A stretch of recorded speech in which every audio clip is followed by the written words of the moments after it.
Hallelujah, hallelujah, hallelujah, hallelujah, hallelujah, hallelujah. In the precious name of the Jesus Christ, I pass my greetings to all of you. मसीह के बबरकत नाम में आप सबको मेरी तरफ से सलाम. Name of the Jesus Christ is wonderful. Yeshu Masih का नाम अजीब है. Name of the Jesus Christ is the best. Yeshu Masih का नाम आला है. Under the heaven there is none other name given among men whereby we must be saved. आसमान के तले आदमियों को कोई दूसरा नाम नहीं बख्शा गया जिसके वसीला से हम निजात पा सकें. We are living in the last days. हम अखीर जमाना में रह रहे हैं. बाइबल टेल अस, किताब मुकद्दस हमें बताती है, it shall come to pass in the last days. आखिरी दिनों में कुछ यूं होगा. Sun shall be turned into darkness. सूरज तारीकी में तब्दील हो जाएगा. Moon shall be turned into blood. चांद खून में तब्दील हो जाएगा. And the Christians shall be turn into eternal life. और मसीह हमेशा की जिंदगी में तब्दील हो जाएंगे. Hallelujah, hallelujah. I am sharing with you the word of God from 2 Thessalonians chapter number 3 verse number 3.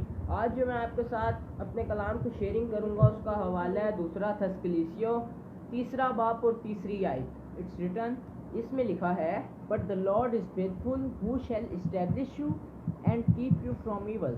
मगर खुदा सच्चा है, वो तुमको मजबूत करेगा और उस शरीर से महफूज रखेगा. आमीन. Today I want to encourage you from my message. आज मैं आपको अपने कलाम के जरिए ये हौसला देना चाहता हूँ that no evil can touch us, कि कोई भी शैतानी वबा हमें छू नहीं सकती. Because we are the people of God, क्योंकि हम खुदावंद यीशु मसीह के लोग हैं. The God who is faithful, खुदा जो कि वफादार है. Who is merciful, जो के रहम दिल है. And who is truthful, जो के सच्चा है. In this period of coronavirus, in corona virus के हालात में everyone should do 4 things. हर एक इंसान को 4 चीजें करने की जरूरत है. I am telling you one by one. मैं आपको एक एक कर बता रहा हूँ. First of all, we should not be afraid. सबसे पहले हमें खौफ नहीं करना चाहिए. We should not be afraid of any evil or bad disease. हमें किसी भी बुरी वबा या कोई भी शैतानी रूह से खौफ नहीं करना चाहिए. Because we are the people of God, क्योंकि हम खुदावंद यीशु मसीह के लोग हैं. God who is living God, खुदा जो कि जिंदा है. We don't believe on any idol or human. हमें किसी भी बुत या किसी भी इंसान पर भरोसा नहीं करना.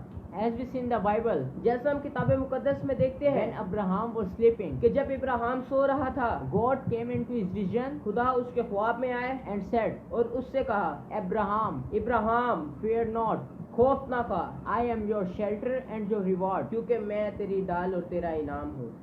Second thing, we should refresh ourselves with his love. और दूसरी चीज हमें करने की जरूरत ये है कि हमें अपने आप को उसके प्यार से ताज़ा दम करना है. We should spend time with God. हमें खुदा के साथ ज़्यादा से ज़्यादा वक्त बिताना है. To worship Him, उसकी इबादत करनी है. And to pray to Him, और उससे दुआ करनी है. We should spend time with God to build a strong relation with Him. हमें खुदावंद के साथ ज़्यादा से ज़्यादा वक्त बिताना है ताकि हमका एक मजबूत रिश्ता बन जाए खुदा के साथ. And third thing, we should trust in His faithfulness. और जो तीसरी चीज करने की जरूरत है वो ये है कि हमें खुदावंद की वफादारी पर यकीन रखना है. Our God is faithful. हमारा खुदा वफादार खुदा है. When He makes a promise, He keeps.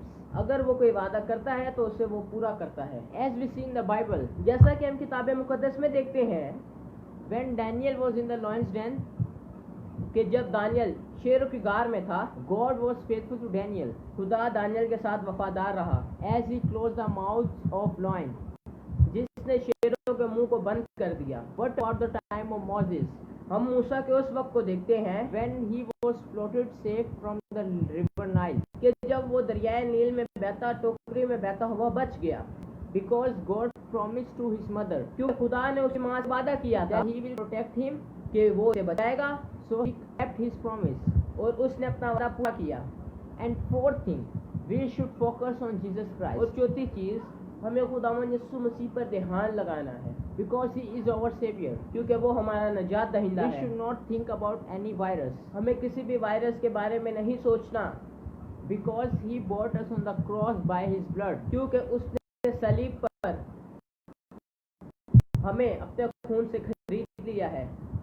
And this period of coronavirus, in corona virus के हालात में, what should God want from us? हमसे क्या चाहता है? First of all, सबसे पहले, I read from 2 Chronicles chapter number 7 and verse number 4. मैं आपके सामने पढ़ूँ 2 तारीख, उसका 7 बाब और उसकी 14 आयत. it is written, लिखा हुआ है, if my people which are called by my name shall humble themselves and pray and seek my face and turn from their wicked ways, then will I hear from heaven and will forgive their sins and will heal their land. Amen. आमीन। तुम अगर मेरे लोग जो मेरे नाम से कहलाते हो खाकसार बनकर दुआ करें और मेरे दीदार के तालिब हों और मेरी बुरी राहों से फिरें, तो मैं आसमान पर से सुनकर उनका गुनाह माफ़ करूँगा और उनके मुल्क को बहाल कर दूँगा। आमीन। So as we read in the word of God, कि जैसा हमने कलाम मुकद्दस में देखा, God want our repent. खुदा हमारी तौबा चाहता है। We should repent from our sins. हमें अपने गुनाहों से तौबा करने की ज़रूरत है, because Jesus Christ says, क्योंकि खुदावंद यीशु मसीह कह रहे हैं, repent for the kingdom of heaven is at hand. तौबा करो क्योंकि आसमान की बादशाही नज़दीक है। Yes, because we become victims of Satan so many times, क्योंकि हम कई बार शैतान के जाल में फंस जाते हैं and do sin against God, और खुदा के खिलाफ गुनाह करते हैं, and it's feel very bad to God. और खुदा को बहुत बुरा लगता है, But He loves us so much. मगर वो हमसे बहुत प्यार करता है। He says in the word of God, वो किताब मुकद्दस में कहता है, if we repent from our sins, अगर हम अपने गुनाहों से तौबा करेंगे, He will forgive us. वो हमें माफ़ करेगा। So we should repent from our sins. तो हमें अपने गुनाहों से तौबा करने की ज़रूरत है। But for this we should have the word of God in our lives. मगर इसके लिए खुदावंद के कलाम का हमारी ज़िंदगी में होना ज़रूरी है। We should keep on the word of God. हमें खुदावंद यीशु मसीह के कलाम पर ईमान रखना है, And the focus on Jesus और Christ, खुदावंद यीशु मसीह पर ध्यान लगाना है, who is our way of salvation. जो कि हमारी निजात का रास्ता है। Amen. Hallelujah. आमीन। Hallelujah. Stay home safe, happy. Bye bye. God bless you.